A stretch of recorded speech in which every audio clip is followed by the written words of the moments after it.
mga kababayan, mayroon po akong napanood, well, sabihin ko na, napanood ko doon sa vlog ni Christian Isguera. Pinfollow ko naman yun eh. Informative.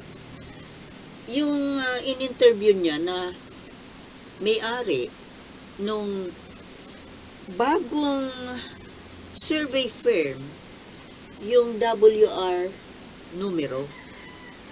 Nakalimutan ko na yung pangalan ng tao. Basta WR numero. Na nagpa-survey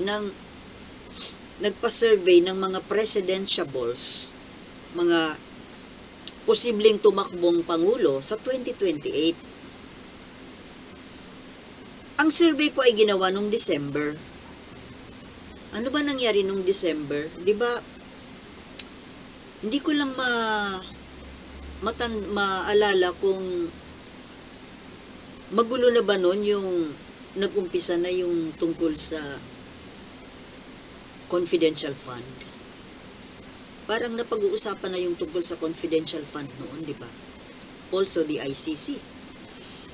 At saka maraming mga kontrobersya na nasangkutan ni BP Sara. Pero po ang nakapagtataka mga kababayan, dito sa pa-survey na ito nitong bagong survey firm na ito, WR numero, number 1 si BP Sara. 36% na sinundan ni Rapi Tulfo, ni BP Leni. Tapos na nakapagtataka po, si Martin Romualdez, 1%? Talaga lang? Parang sobra namang nakapagtataka. Mas mataas pa si Leni Robredo na hindi naman active ngayon. Bakit? Ganun ba ka-hate ng mga tao si Martin Romualdez?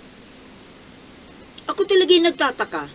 Kasi kung tutuusin, si Martin Romualdez, hindi po ako kumakampi dahil para sa akin, medyo mahina naman talaga si Martin Romualdez sa panlasa ng mga tao. Pero wala naman po siyang mga kontrobersya, wala siyang mga ginagawang, hindi siya nakikipag-away. Siya nga po itong inaaway. Di ba? At yung nang-away sa kanya, yun pa ang mas lamang ng abot hanggang langit yung lamang. Pagtataka, ganito ba mag-isip ang mga Pilipino? Anong kinaayawan nila kay Martin Romualdez? Na kung tutuusin, walang kinasasangkot ang mga controversies si Martin Romualdez. Kahit inaaway, hindi pumapatol. Kahit binabastos, ngingiti-ngiti lang. Di ba? Ilang beses na siyang binastos.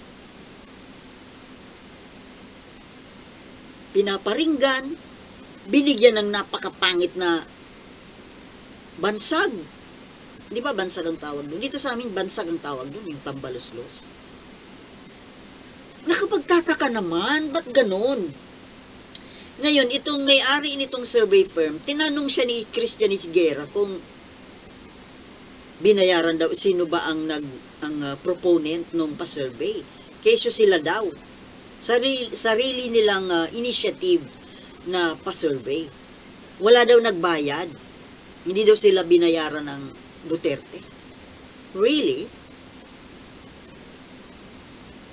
Kung totoo man, ibig sabihin po, mga kababayan, ganun na ba kaengot ang mga Pilipino? Na kahit ang dami ng mga kapalpakan nitong BP Sara na to, ang dami ng mga kabalbalan, mga controversies, ang pag-uugali, wala na bang halos resulta yung pagiging DepEd Secretary? Wala naman halos achievement. Pero ibig sabihin, tapos nandiyan na nga yung kontrobersya ng tungkol sa war on drugs na nasasangkot siya. Pero bakit siya pa rin ang pinipili ng tao? Talaga lang. Anong klase tayong mga butante? Ganun na ba tayo kagago, kabobo, katanga? Na, ayan, nalalaman na natin na itong si BP Sara ay pro-China, kasangkot sa war on drugs doon sa extrajudicial killings, pero ito pa, ibig sabihin, pipiliin pa rin talaga natin siya na siya ang maging pangulo ng bansa. Anong klase naman tayo mga nakakainit lang ng ulo? Tapos, 1% si Martin Romualdez? Ano yun? Ito ba talaga may katotohanan kaya ito? Itong survey na ito, na kung totoo man ito, ibig sabihin, yung mga Pilipino, most preferred si Sara Duterte bilang maging Pangulo.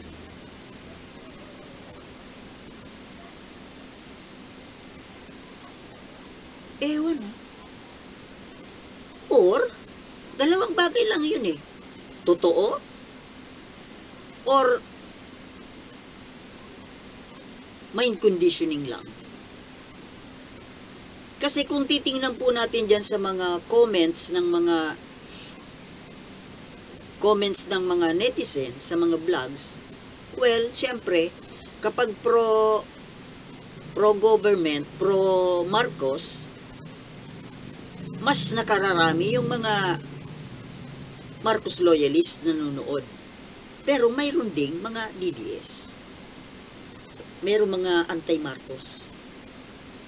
Pero doon po sa mga DDS vloggers, mas nakararami po yung mga DDS supporters.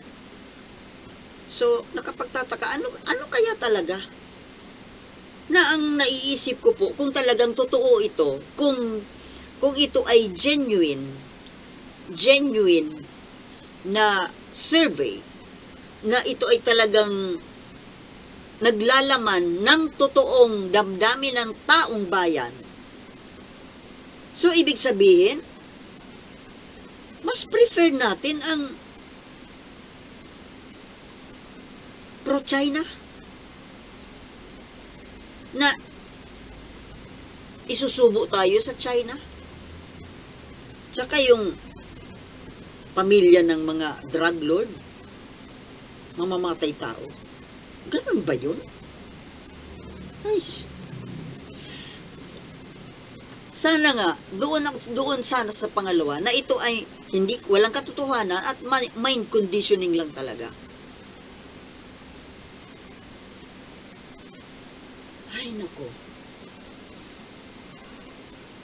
Di ba mga kababayan,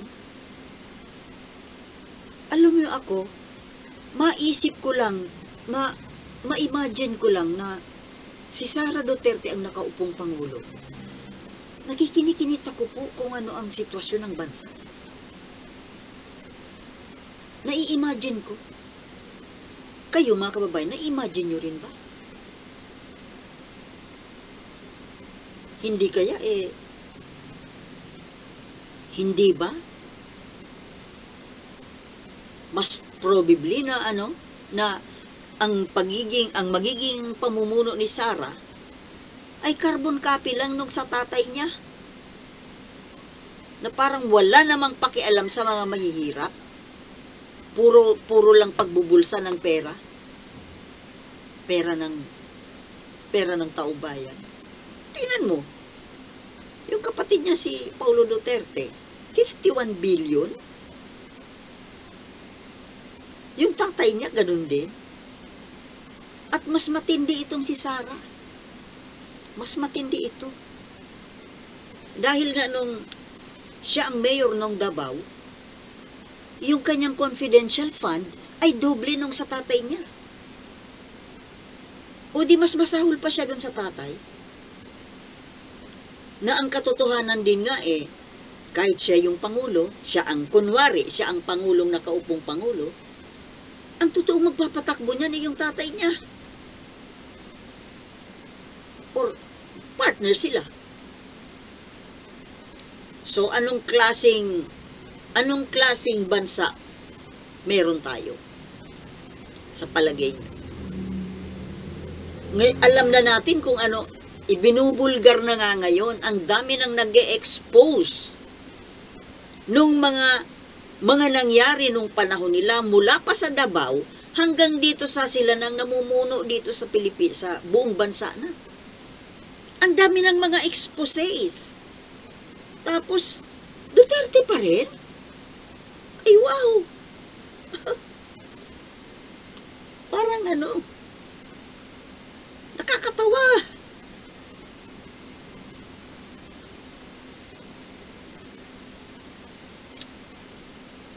Parang nakakadismaya lang talaga, mga kababayan. Halos lahat na lang ng mga surveys, namumuna si Sara. Talaga lang.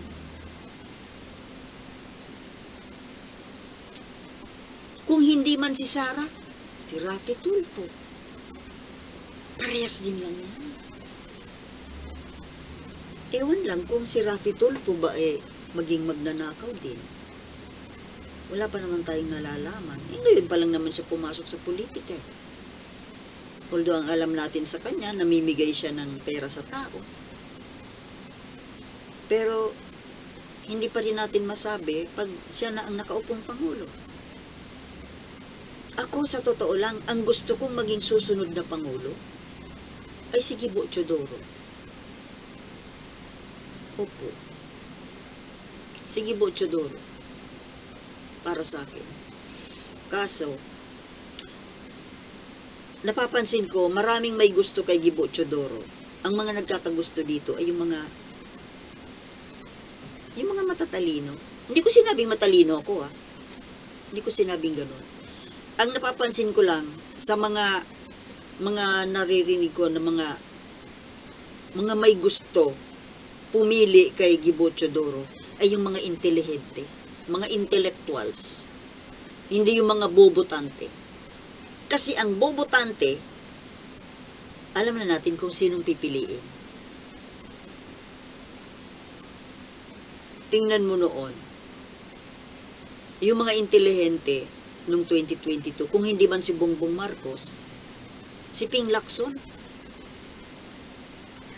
Sa totoo lang, kung hindi tumakbo si Bongbong Marcos, Ping Lacson din ako. Kahit kung paano, marunong yun.